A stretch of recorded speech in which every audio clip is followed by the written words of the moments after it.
people like me. You need people like me so you can point your f***ing fingers and say, that's the bad guy.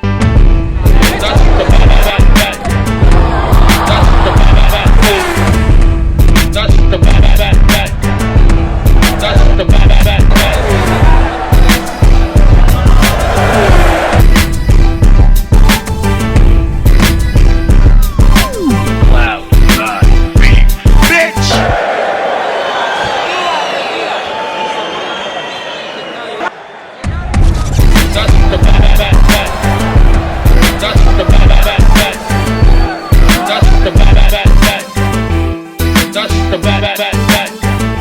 Welcome to the motherfucking relay. We're covering today's top boxing news.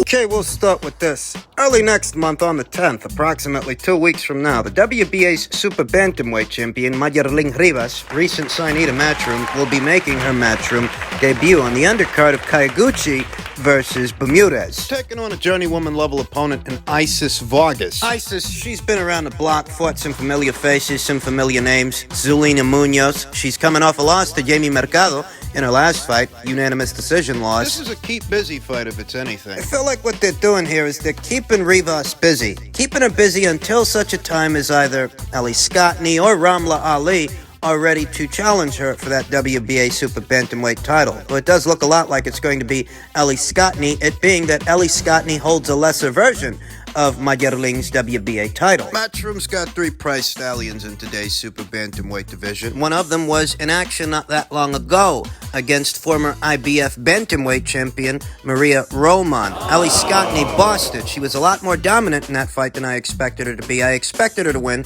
and I expected her to win on points, but I didn't expect it would be as easy as she made it. Oh yeah, she made it look easy against Maria Roman. Could she make it look easy against Majerling Rivas if she gets through this fight next month on the 10th? Majerling's got to successfully defend that title. That's what she's got to do, and Matchroom would presumably then move to make the Rivas versus Scotney fight. I think Rivas is going to beat Isis Vargas. What I find interesting is that while it looks a lot like Scotney is vying for a WBA title shot, WBA title at 122 pounds, she's very recently taken a liking to calling out the reigning IBF champion downstairs, Ebony Bridges, in the bantamweight division. Ebony's a bantamweight, and Ellie is a super bantamweight. So if what they're doing is lining up Ellie for Majerling Rivas, why is Ellie calling out Ebony? Ebony's down there at 118 pounds. Ellie doesn't campaign down there. I can think of a few reasons.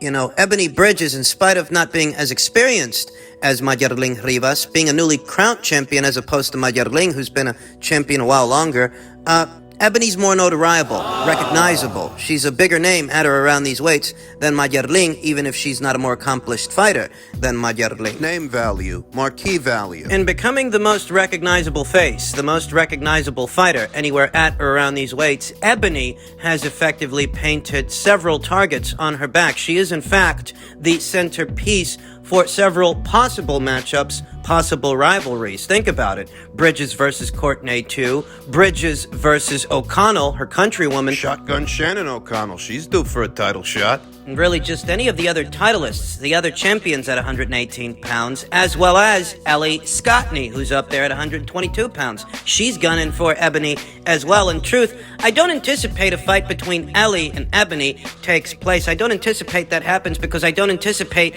that Ebony is receptive to such a match. Ebony stated quite clearly she means to unify her own division, her own weight class. She doesn't get anything out of fighting Scotney. So for the time being, Scotney versus Majerling Rivas. That's more likely to happen in the near future. You know, maybe Scotney and Shane McGuigan, they view Ebony as being more beatable than Majerling Rivas, and that's why Ellie has taken to calling her out, Scotney. Of Catford. Because she's not as experienced as Majerling Rivas. She hasn't been a champion as long as Majerling. They probably view Ebony as being more beatable, though simultaneously more well-known, more notoriable, though the truth is they're barking up the wrong tree. Scotney versus Rivas is a more realistic fight and a more realistic possibility. Matchroom didn't go as far as signing Mayerling Rivas for nothing. They signed her for a reason. They signed her with Ellie Scotney in mind. Ellie Scotney. Of Catford. It's not a coincidence that Ellie's running around with a lesser version of a WBA title, the version of the title you use to climb up those ranks and eventually challenge for the full title. It's not a coincidence. Just like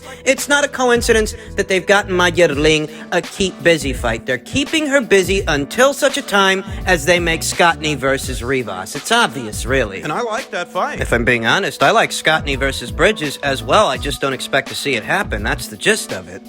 In men's middleweight news, the ongoing situation with the WBO title. Andrade versus Alim Kanuli, WBO title bout to be ordered, must take place by November 17th. That title's still not vacant. I'm very curious to find out what Demetrius Andrade's next decision is going to be. The next fight for Janibek, Alim Kanuli, will either be a first shot at the full WBO middleweight title or his first official defense of the belt.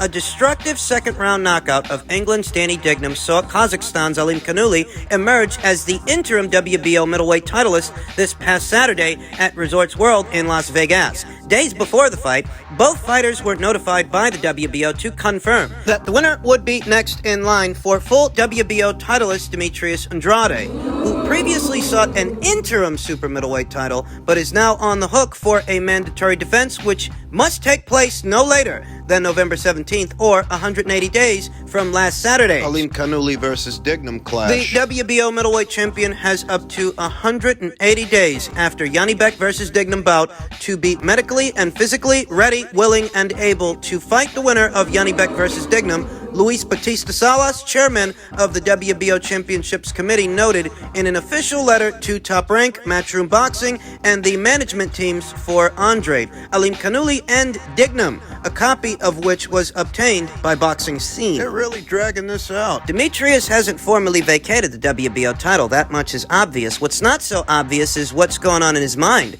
Is he contemplating staying in the middleweight division? Is he contemplating defending the title so that he can hang on to it a while longer? Or will he just surrender it to Janibek Alim Kanuli? Is he going to see about rescheduling the Zach Parker fight he was supposed to have? Remember, at the time that the order to satisfy his mandatory challenger in the middleweight division, Janibek Alim Kanuli, at the time that order came down, Demetrius was working out a situation to become interim champion at 168 pounds by taking on Zach Parker, but he very recently pulled out of that fight with a shoulder injury. That was supposed to be the alternative to this fight. Instead of defending his title at 160 pounds, he'd look to become an interim champion at 168 pounds, and all of that. He pulled out injured, now we don't know what he's going to do. What we do know is he hasn't vacated his WBO middleweight title yet. Because he hasn't vacated that title, he's still on the hook. If he wants to keep it, he has to satisfy his mandatory challenger, Janibek Alim Kanuli. At this time, I know of no contractual agreements between Demetrius and Matchroom Boxing, Matchroom Promotions. You have to remember, if he would have went through with that Zach Parker fight, had he not pulled out, it was Queensberry Promotions and Frank Warren that won that purse bid. They were the ones that were going to stage that fight. What is Demetrius Andrade's next move? What is Demetrius going to do? There's a big question mark there. Does he still intend on moving up to the super middleweight division, or does he want to remain a champion in the middleweight division? And if he does, can he make it through this Janibek fight? Can he beat that guy? Because right now, that guy is a high-risk, low-reward guy. He doesn't have a whole lot of options. A couple of weeks ago, there was some blurb about Team Andrade and Team Benavidez working something out beyond that David Lemieux fight. But here we are. You know, David Benavidez has gotten past David Lemieux. He splattered that guy. And now what he's talking about is fighting his own stablemates. Caleb Plant, Jamal Charlo, David Morrell. What he's not talking about is fighting Demetrius Andrade. So those talks went nowhere. What talks? It was just a blur. News happens fast in the sport of boxing, and there is no news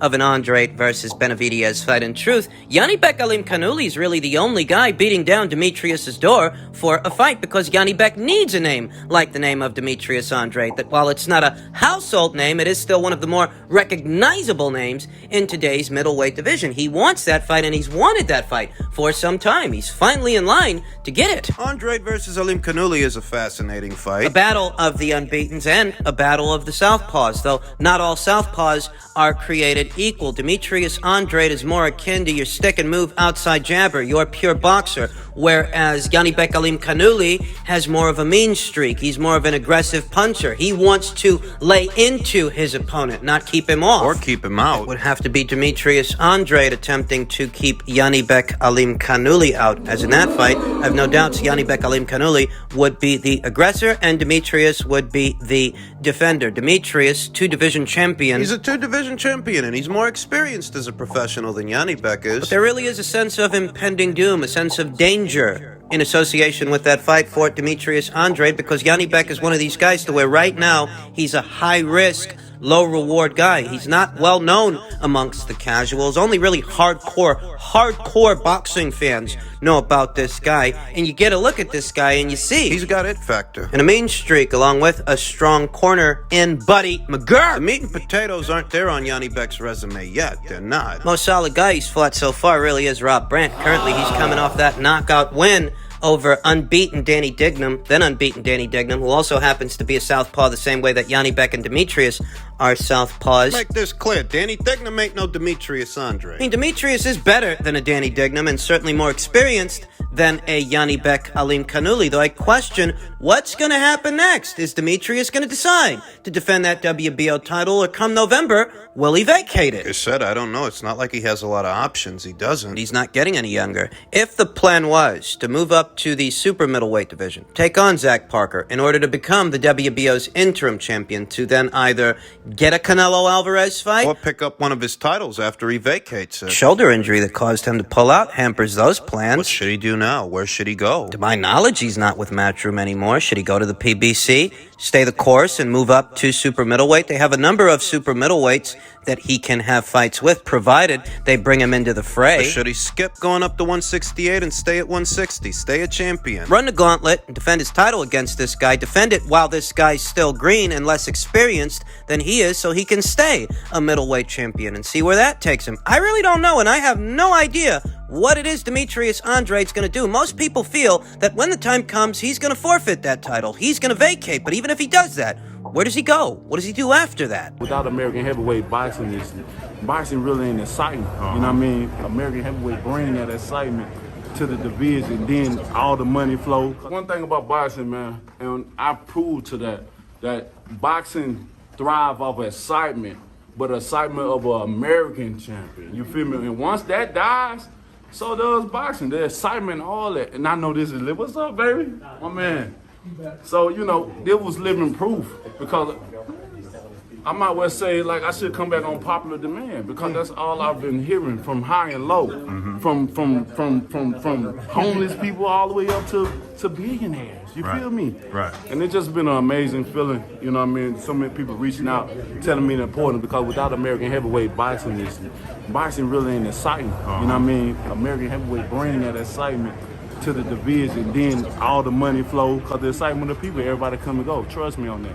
Leave it to the American to be a glory hog, even when he's coming off of 2 back-to-back losses. Aldo's claiming sole responsibility for all the excitement we've seen in the heavyweight division over the years. He's saying that because there was an American champion, that's the reason the division started to heat up the last couple of years, when that's not the truth. That's not reality. It's not. Reality is that Deontay Wilder was around for a good chunk of the Klitschko era. Deontay, who debuted in 2008. But Deontay never challenged the most dominant heavyweight at that time. He never took those belts from him. I'm not saying that Deontay didn't add to the excitement in the division. No, he added to it. He had his role to play. He did. But he is not the sole reason that the division started to heat up. Because if he were, well, he would have did the same numbers in that Luis Ortiz pay-per-view that he did with that Fury pay-per-view. It seems to me that Deontay Wilder didn't really start getting attention until a Brit was injected into the picture. And rest assured, he's the one that brought him in. You voluntarily gave Tyson Fury a title shot. He didn't earn one, didn't deserve one, but you gave it to him. You talk about the heavyweight division. You talk about the granddaddy of all weight classes. And when exactly did it start heating up in the Western Hemisphere? The Americans weren't interested in the Klitschko brothers. Even though their reign was a dominant reign and they were dominant champions, but the Americans, they weren't interested in that. And even after Tyson Fury lifted 3 of the 4 alphabet titles off of Vladimir. The Americans weren't interested. Even after Deontay Wilder lifted the WBC title, the green belt off of Bermain Stavern, the division was not set ablaze. If all it takes is for an American to be involved to heat up a weight class, then why wasn't heavyweight boxing on fire from 2008 till 2015? Deontay Wilder debuted in 2008, you understand, and he became a champion in 2015. But heavyweight boxing, at least in this part of the world, it wasn't set ablaze. Americans, they really weren't paying attention. Even after Deontay won his title, and even after Tyson Fury beat Vladimir Klitschko. If you want to pinpoint the exact moment that the heavyweight division started heating up, you needn't look any further than the Joshua versus Klitschko fight, because that's the fight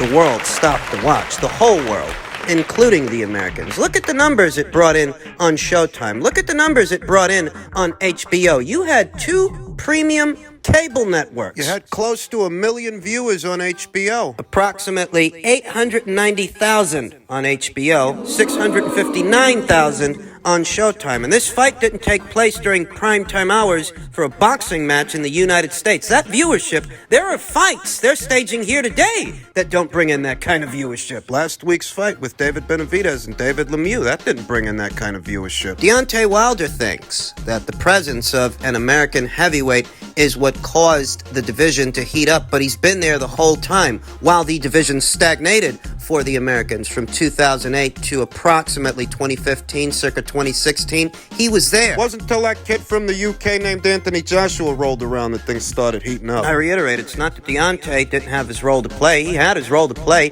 He added to the excitement because now you had two transatlantic rivals, two transatlantic unbeaten heavyweight champions in the division, and the return of Tyson Fury. That also added to the division's excitement. But for Deontay Wilder to think that the only reason the division started heating up is because there was an American. If that's true, then why didn't he do with Luis Ortiz what he did with Tyson Fury on pay-per-view? And why did it take for him to take on Tyson Fury for him to even debut on pay-per-view? By that time, he had already been a professional boxer for over 7 years, and he'd already been a champion for at least 2. Close to 3, actually. Deontay Wilder needed a dance partner, preferably one from the United Kingdom, as most of the buzz and most of the excitement in the division. Wilder versus Stavern didn't have the buzz that Joshua versus Klitschko had. And you know, even now, without an American being involved, the biggest fight you can hope to make between heavyweights at this time is Joshua versus Fury. That fight would be bigger in scale, bigger in size, than any of Wilder's fights with Tyson Fury. Americans, they think they're the center of the universe. They really do.